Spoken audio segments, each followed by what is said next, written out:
6/6/2025 KSR live show ద్వారా అమరావతి ప్రాంత ప్రజలందరినీ ఉద్దేశించి అమరావతి వైభవాన్ని దెబ్బతీశాలనే ఉద్దేశంతో ప్రథమంగా ముద్దాయినటువంటి కృష్ణరాజు గారు ఈ కేసు నమోదైన తర్వాత ఆయన పరారులో ఉన్న విషయం అందరికీ కూడా తెలుసు.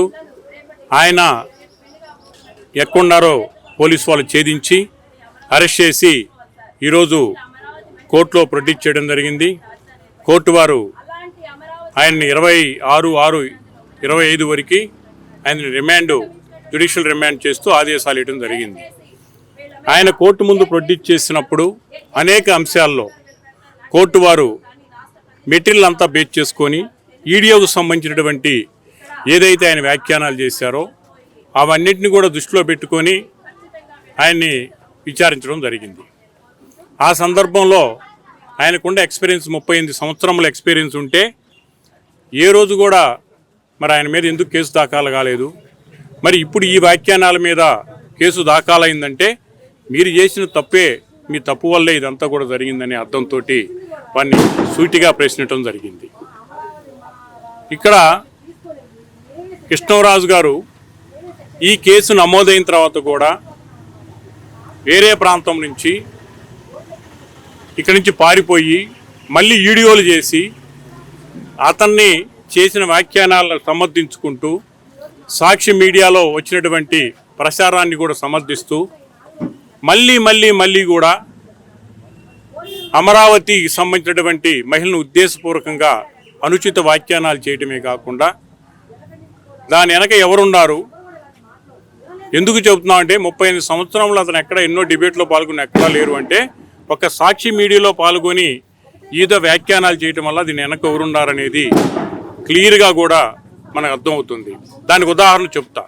9/6/2025 సద్దల రామకృష్ణారెడ్డి గారు కూడా ప్రెస్ కాన్ఫరెన్స్ పెట్టి కృష్ణరాజు గారిని సమర్థిస్తాడు, కొమ్మినేని శ్రీనివాస్ గారిని సమర్థిస్తాడు, మళ్ళీ సాక్షి మీడియాని సమర్థిస్తాడు.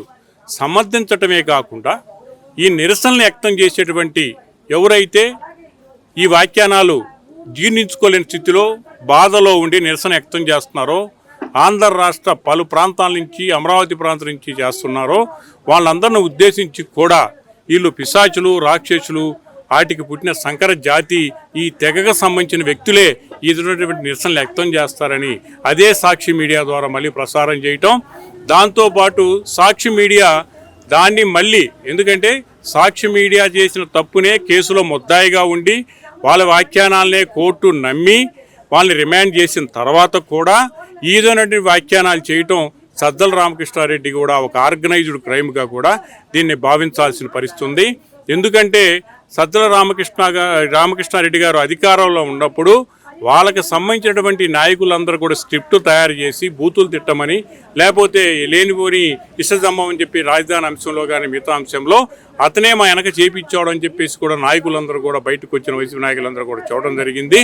కనుక ఇప్పుడు కూడా సద్దల రామకృష్ణారెడ్డి గారే దీనికి ప్రధాన పాత్ర.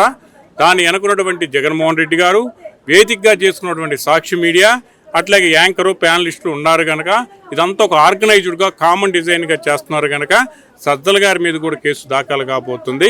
డెఫినెట్గా సద్దల గారి తర్వాత సాక్షి మీడియా మీద కూడా యాక్షన్ తీసుకోవాలని చెప్పేసి కూడా కోరుతూ ఉన్నాం. సో రిమాండ్ అనేది 26/6/25 వరకు రిమాండ్ చేశారు. శిక్షలు అంటే మరి ఆ కేసులు పెట్టిన దాఖల ప్రకారం అప్ టు 7 years కూడా ఉన్నాయి కనుక ఇంకా ఏదైనా ఇన్వెస్టిగేషన్లో ఇంకా తేలితే ఆర్గనైజ్డ్ క్రైమ్ వచ్చే పరిస్థితి ఉంటే ఆర్గనైజ్డ్ క్రైమ్ కూడా యాడ్ చేస్తే 10 సంవత్సరాల వరకు కూడా శిక్ష పడేటువంటి పరిస్థితి అవకాశం ఉంటుంది. మరి ఇన్వెస్టిగేషన్ ప్రాసెస్లో ఉంది కనుక అంతకన్నా మనం ఎక్కువ మాట్లాడలేం. సాక్షి యజమాని ఆల్రెడీ ముద్దాయి. డెఫినెట్గా ఆ వేలో రేపొద్దున మళ్ళీ దీని మీద ఇన్వెస్టిగేషన్ ప్రాసెస్లో కస్టడీ తీసుకునే అవకాశం ఉంది పోలీసు వాళ్ళు. మళ్ళీ ఫర్దర్గా ఇన్వెస్టిగేషన్ కలెక్ట్ చేసే అవకాశం ఉంది. తర్వాత ఫోన్స్ కూడా కలెక్ట్ చేసే అవకాశం ఉంది.